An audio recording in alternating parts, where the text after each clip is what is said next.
இது part 3 video. ராமேஸ்வரத்தில் next எந்த பிளேஸ் போகிறோன்னு பார்க்கலாம். இப்போ நம்ம எது மேலே நிற்கிறோன்னா இந்தியாவோட ஃபர்ஸ்ட் சீ பிரிட்ஜ் மேலே நிற்கிறோம். இந்த சைட் நொந்து நூடுல்ஸாக இருக்கான் பார்த்தீங்களா, அவனை கட்டி 112 வருஷம் ஆச்சு மாஸில். அந்த சைடு இருக்கிறது நியூ பிரிட்ஜ், அது கட்டி 2 வருஷம் தான் ஆகுதுன்னு நினைக்கிறேன். கப்பலில் தான் வந்துருந்துச்சுன்னா அட்லீஸ்ட் அது ஓப்பன் ஆகுதாச்சும் பார்த்துருக்கலாம். செம்ம காற்று. ஆனால் அங்கே ராமேஸ்வரத்தை விட்டு ராமநாதபுரத்தில் இருக்கிற மரகத நடராஜர் கோவிலுக்கு போனோம். உலகத்திலேயே பெரிய மரகத நடராஜர் நம்ம கிட்டதான் இருக்கு. எவ்வளவு பெரிய பெருமல்ல.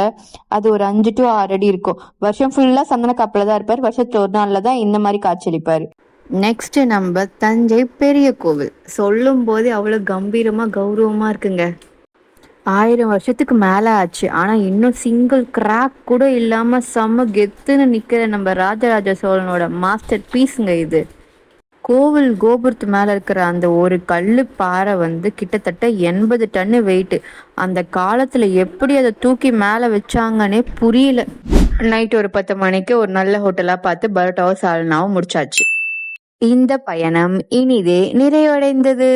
அதேதான்.